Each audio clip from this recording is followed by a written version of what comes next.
সাথে অন্য কাউকে আপনি ডাকতে পারবেন না। ভিডিওতে দেখলাম একজন এদেশে অনেক বড় দায়িত্বে আছে, আমি নাম নিলাম না, উনি গৌতম বুদ্ধের প্রশংসা করছে।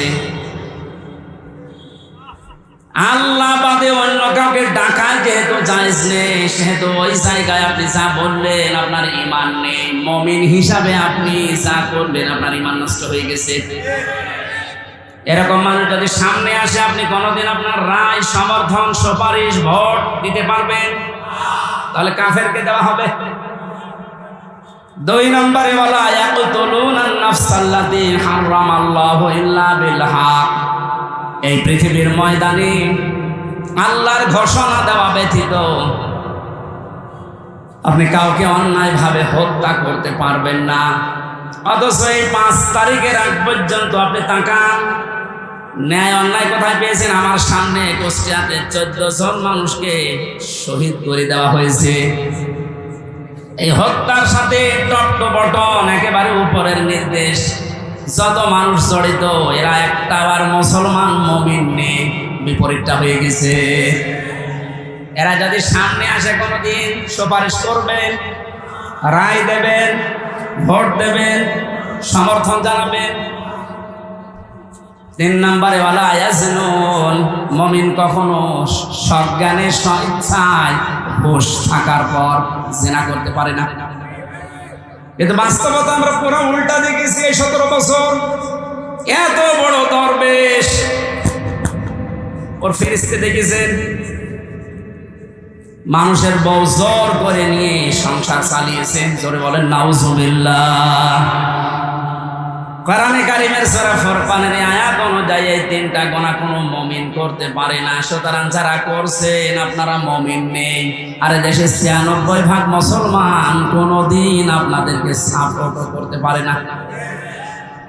আমি আশা করছি আপনি কথা মেনে নেবেন, কারণ এটা আমার নিজের কথা না, আল্লাহর বক্তব্য। আমি শুধু অ্যাডভার্টাইজ করলাম। কথা বলেন না কেন? মানবেন কিনা আপনার বিবেককে জিজ্ঞাসা করেন। নবীকে যে আল্লাহ 7টা নামে ডাক দিলেন, তার প্রথম নাম যেহেতু ইয়াসিন ছিল, ইয়াসিনের 2 নাম্বার অর্থ হচ্ছে সাইয়্যিদুল বাশার। মানুষ হিসাবে দাবি করলে আপনাকে মুহাম্মাদুর রাসূলুল্লাহ মাস্ট বি, তাকে আদর্শ নেতা মানাই লাগবে। কেউ যদি না মানেন, আলাদাবুল মুফরাদের বর্ণনা, দুনিয়ায় যাদের আদর্শ, যাদের নেতা মুহাম্মাদুর রাসূলুল্লাহ ছিল না, এই মানুষটা মরণের পরে বিনা হিসাবে, বিনা বিচারে জাহান্নামী। এটা আমি মানালাম। হ্যাঁ,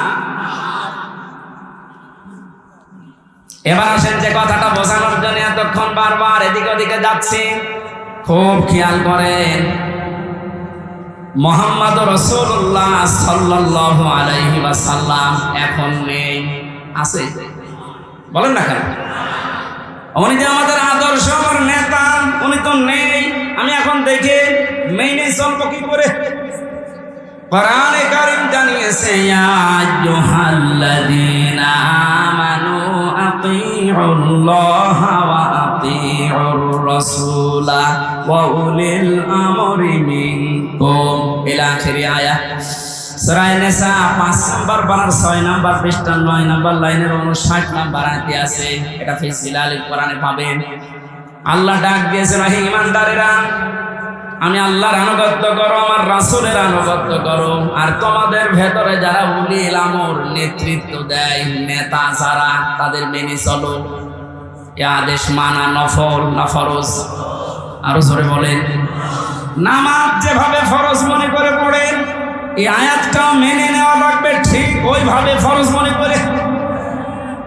কিন্তু শিক্ষার বিষয় এখানে যে আতিউ, এটা ফেল, এটা ভার্ব, এটা ক্রিয়া।